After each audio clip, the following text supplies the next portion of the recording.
बीरबल की हाजिर जवाबी के बड़े कायल थे। उनकी इस बात से दरबार के अन्य मंत्री मन ही मन बहुत जलते थे। उनमें से एक मंत्री, जो महामंत्री का पद पाने का लोभी था, ने मन ही मन एक योजना बनाई।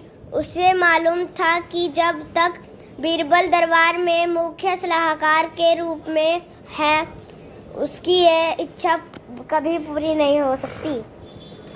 एक दिन दरबार में अकबर ने बीरबल की हाजिर जवाबी की बहुत प्रशंसा की। यह सब सुनकर उस मंत्री को बहुत गुस्सा आया। उसने महाराज से कहा कि यदि बीरबल मेरे 3 सवालों का उत्तर सही दे देता है तो मैं उसकी बुद्धिमत्ता को स्वीकार कर लूँगा, और यदि नहीं तो इससे यह सिद्ध होता है कि वह महाराज का चापलूस है। अकबर को मालूम था कि बीरबल उसके सवालों का जवाब जरूर दे देगा, इसलिए उन्होंने उस मंत्री की बात स्वीकार कर ली। उस मंत्री के 3 सवाल थे। पहला सवाल, आकाश में कितने तारे हैं? दूसरा सवाल, धरती का केंद्र कहाँ है? और तीसरा सवाल, सारे संसार में कितने स्त्री और कितने पुरुष हैं?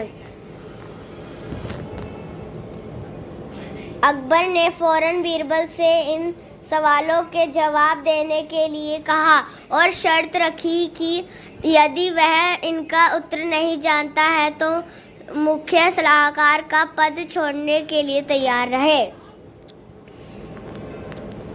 बीरबल ने कहा, तो सुनिए महाराज। पहला सवाल, बीरबल ने एक भेड़ मंगवाई और कहा, जितने बाल इस भेड़ के शरीर पर हैं, आकाश में उतने ही तारे हैं। मेरे दोस्त, गिनकर तसल्ली कर लो। बीरबल ने मंत्री की तरफ मुस्कुराते हुए कहा। दूसरा सवाल, बीरबल ने जमीन पर कुछ लकीरें खींची और कुछ हिसाब लगाया। फिर एक लोहे की छड़ मंगवाई गई और उसे एक जगह गाड़ दिया गया, और बीरबल ने महाराज से कहा, महाराज, बिल्कुल इसी जगह धरती का केंद्र है, चाहे तो आप स्वयं जांच ले। महाराज बोले, ठीक है, अब तीसरे सवाल के बारे में कहो। अब महाराज, तीसरे सवाल का जवाब बड़ा मुश्किल है, क्योंकि इस दुनिया में कुछ लोग ऐसे हैं जो ना तो स्त्री की श्रेणी में आते हैं और ना ही पुरुषों की श्रेणी।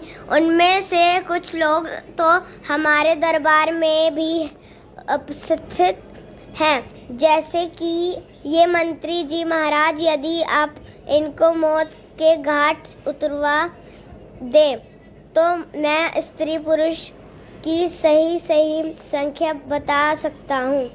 अब मंत्री जी सवालों का जवाब छोड़कर थर-थर कांपने लगे और महाराज से बोले, महाराज, बस मुझे मेरे सवालों का जवाब मिल गया।